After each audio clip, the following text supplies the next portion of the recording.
Welcome to school and academic subscribers. और जिन्होंने subscribe नहीं किया है सब्सक्राइब कर लें। मुझे करो सर, कर दिया। अभिनंदन दोस्तों, आज फिर हम हाजिर हैं अपने बैंकिंग फाइनेंशियल चैनल में और आप देखना शुरू कर चुके हैं हमारी एमएसएमई सीरीज़। आज हम डिस्कशन करेंगे उन कस्टमर्स का जिनकी की सीसी या ओडी लिमिट चल रही है और अगर उन्होंने किसी दूसरी बैंक्स में अपने करंट अकाउंट ओपन कर रखे हैं। अगस्त में आरबीआई ने एक अपनी नई गाइडलाइन जारी की जिसके तहत वो कस्टमर जिनकी लिमिट चलती है या सीसीओडी चल रही है उन कस्टमर्स को आरबीआई ने कहा कि उनके लिए ये गाइडलाइन है कि वो किस तरीके से अपने अकाउंट्स ओपन कर सकते हैं या कुछ नए अकाउंट्स जो ओपन कर सकते हैं। ये बेसिकली सीसीओडी कस्टमर्स के अदर बैंक्स में ओपन किए जाने वाले अकाउंट्स से संबंध में थी। पहले तो ये जो आरबीआई ने अगस्त में इसमें गाइडलाइन जारी की, इसको उन्होंने 3 महीने के अंदर इस गाइडलाइन का पालन के लिए सभी बैंक्स को वक्त दिया या निर्धारित किया। एक तो जब भी कोई नया अकाउंट्स ओपन होगा, अगर उसकी कोई सीसीओडी चल रही है तो उसकी उन्होंने 3 कैटेगरी की है। पहला ये कि अगर उसकी जो लिमिट है उसका उसका अगर लिमिट का 10% क्रेडिट फैसिलिटी है, मतलब या 10% से नीचे है या 10% से ऊपर है। 10% से नीचे वाले केसेस में अगर उसकी सपोज़ किसी की क्रेडिट लिमिट 1 करोड़ की है और उसका 9 लाख रुपए का कुछ एक्सपोजर है अदर बैंक में, तो उस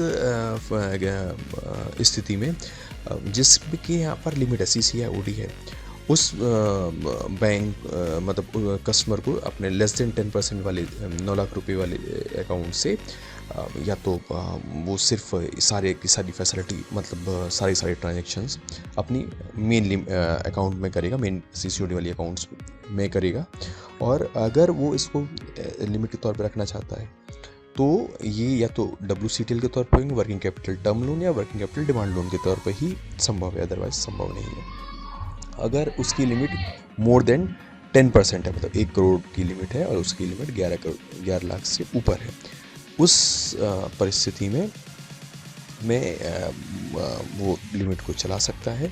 बट यहाँ पर भी कुछ अलग अलग लिमिट्स की कैटेगरी है। ये उसी में संभव होगा जब वो लिमिट 5 करोड़ से नीचे की है।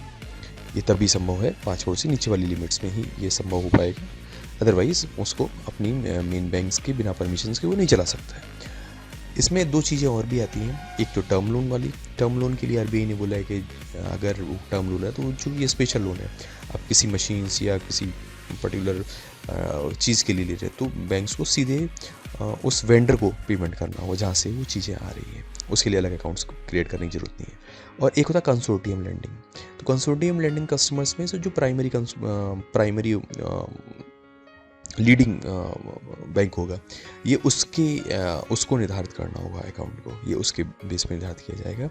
तो एक तो हो गया लिमिट्स के मतलब कैटेगरी के हिसाब से, और एक होता है लिमिट के अमाउंट के हिसाब से, मतलब बोरोर की लिमिट के हिसाब से।